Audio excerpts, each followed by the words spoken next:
Per eżempju, dak stajna eżempju ieħor tal-momenti ta' falliment fil-ħajja tagħna. Per eżempju, il-moment ibes meta jkun hemm infedeltà fi żwieġ. Faċilment nibdew insibu ħafna argumenti loġiċi, mentalità li tgħidilna imma allura pereżempju fejn fin. Mara għadha żgħira, ir-raġel telaqha, faċilment ngħidu u b'mod loġiku tidher ħafna tajba, perfetta raġunament, allura dina m'għandix ċans ieħor fader fil-ħajja. Allura din m'għandix hekk, dina ma tistax tħobb raġel ieħor di. Huma frit ħafna loġiċi umanament jagħmlu sens. Però l-fidi li tgħinna naraw is-sitwazzjonijiet b'mod differenti, u għalhekk hija sfida din imbirka fidi, għalhekk qed ngħid mhux devozzjoni, mhux li jiena nitlob biss, imma li jitbiddel il-mod tal-ħsieb tiegħi. Li aħna għandna ħafna resistenza li nibda nħares lejn ir-realtà kif Alla jħares liha. Dak ngħidulhom l-għajnejn tal-fidi kif qal xi ħadd darba f'espressjoni l-okki della fede. Allura nibda nara ir-realtà li tkun differenti.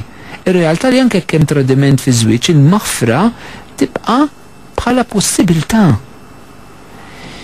Li persuna tibqa' miftuħa l-marta l-żewġa li għal-raġel għal-mara li jerġu jiġu lura ma tibqax tara dik is-sitwazzjoni bħala falliment, bħala xi ħaġa diżastruża, bħala xi ħaġa li għamejta, imma bħala opportunità li fiha se tidher ukoll il-grazzja u l-mafra ta' Alla. Ċertament din tidvera fidi biex tħares lejn sitwazzjoni b'dan il-mod. Mhijiex ċajta u tkun fiha biex tkun taf kemm mhijiex ċajta u kemm jibsa. Sitwazzjoni teżistijej il-mod kif aħna nħarsu li titbiddel hija meta pereżempju tfal jibdew jitilqu b'xi mod il-familja jew jabbandunaw l-istess fidi. Eżistijej. Missier li ben il-ħali, kif ħares leha dik iċ-ċirkustanza? Ħares leha bħala it-tifel li qed jitlaq biss? Jew f'qalbu hemm l-istennija tat-tifel li se jiġi lura u li kontinwament qed jistennih? Allura intom ġenituri li għandkom l-ulietkom illi telqu forsi l-fidi nisranija, aħna saċerdoti li l-uliet spirituali tagħna forsi telqu l-Knisja ummhom il-fidi nisranija.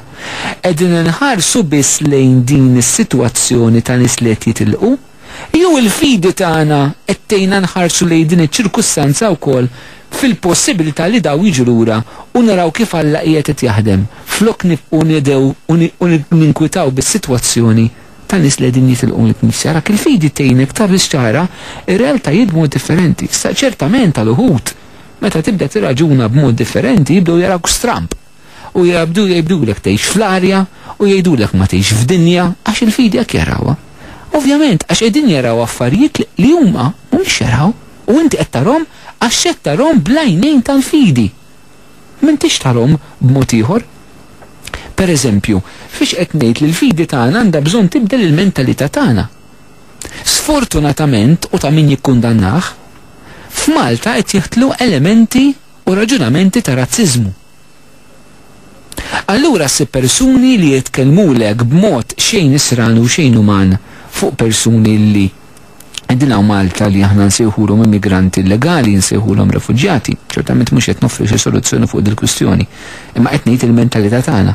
U l-mod kif nitkellmu fil-veru sens tal-kelma huwa li nkunu kontra dawn il-persuni.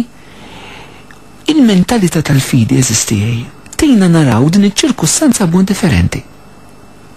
Tejna naraw iċ-ċirkustanza verament ġifieri nifhmu li ngħidu li Kristu qiegħed hemmhekk f'min qiegħed ibati.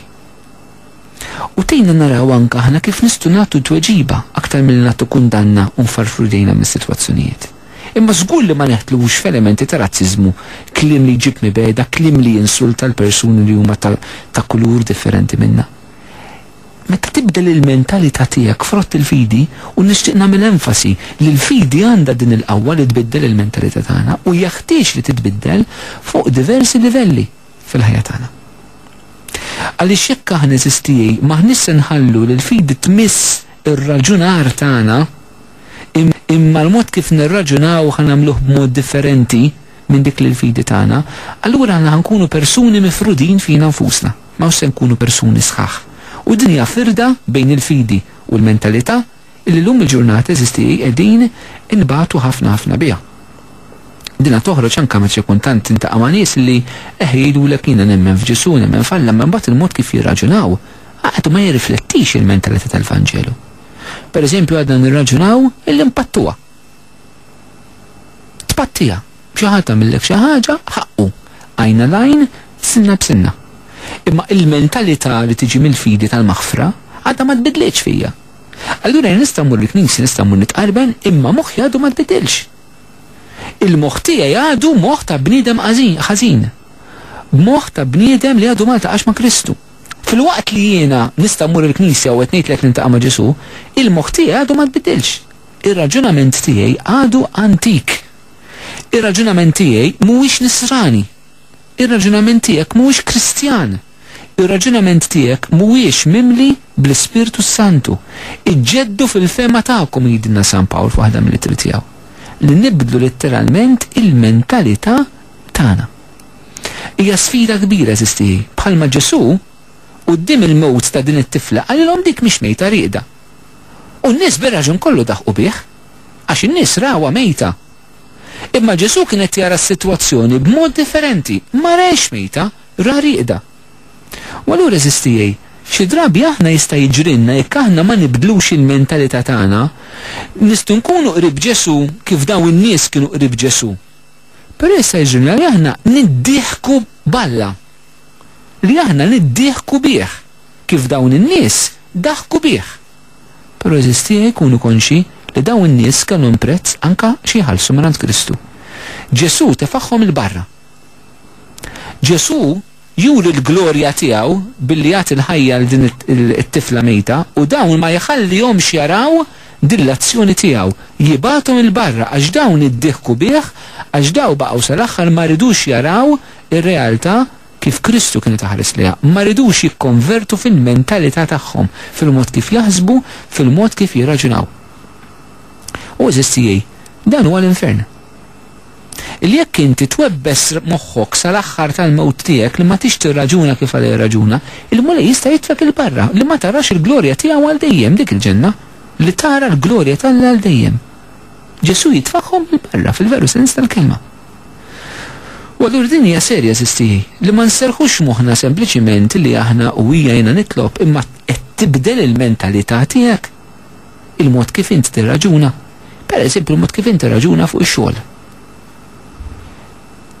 Ir-raġunament tiegħek u verament ta' wieħed Nisrani jew tqabbel fejn jaqbillek, tirraġuna x'kulħadd jagħmel hekk. Dak isir il-kriterju tal-moħħ tagħna kif sirna nirraġunaw għax kulħadd jagħmel hekk fader. Allura x'kulħadd jagħmel hekk jiena nibda nirraġuna hekk u rrid nagħmel hekk għax inkella mhux ħanimxi fil-ħajja imma dik hija mentalità konvertita. Dak hu raġunament Nisrani li inti qed taġixxi bih fuq il-post tax-xogħol għax kulħadd jagħmel hekk mela jiena nagħmel hekk. Qed tifhem ġifri dawn is-sistijej il-fidi kemm qed tibdel il-mentalità tagħna rridu neħtlu fiha internament fil-Knisja kif spjegajt anke fil-bidu. Però anke fil-ħajja tagħna ta' kuljum, fil-ħajja tagħna fuq ix-xogħol, il-ħajja tagħna kif nirraġunaw fuq kollox. Il-fidi eżistijej tmiss l-aspetti kollha tal-ħajja tal-bniedem. Gwaja għal min jaħseb jew għal min irid illi l-fidi jgħid isma' il-fidi nagħlquha fis-sakristija ma l-affarijiet li għandhom imissu mat-talb, mal-liturġija, mal-quddies, immessa l-fidi tiegħi ma tinfluwenzax il-politika ta'. Il-fidi tiegħi ma tinfluwenzax l-ambjent, il-fidi tiegħi ma tinfluwenzax il-mod kif jiena nġib ruħi ma' ħadd ieħor, ġifieri il-mentalità tiegħi hija nisranija biss fil-Knisja. U l-lem il-fidi tiegħi m'għandha qawwa li tibdel xejn, u asma' l-eżisti. Il-fidi tagħna tittolqot l-aspetti kollha tal-ħajja tagħna.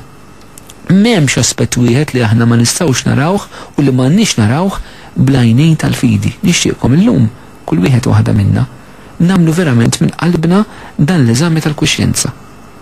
Jiena qiegħed niddaħħaq balla għaliex forsi qed nara l-affarijiet mhux kif Alla qed jarhom, number one. Tiddaħħaq balla qed ngħidha. Ġifieri qed ngħid isma' twaqqal l-aċċajt mhux billi tidaj, imma billi ma tarax l-affarijiet kif jarhom huwa. Tidħaq bih kif għamlu dawn in-nies fil-Vanġelu smajna. It-tieni punt biex nagħmlu ftit eżami ta' kuxjenza llum insistej fuq din il-ħaġa. Li huma dawk iċ-ċirkostanzi konkreti nixtieq tiktibhom ħalli jkunu preżenti ċar quddiem għajnejk. Li int m'intix tarhom kif il-mulej jarhom huwa. M'intix tarhom jew aħjar ma trix tarhom. Iżommhom qudiemek. fejn titaħak balla u fejn ma tridx tara r-realtà kif Alla li tara. Biex nibdew naraw eżistijaj kif il-mulej ħares li ċirkustanzi bla dubju ta' xejn irridu nkunu mitħla sow tal-kelma tiegħu.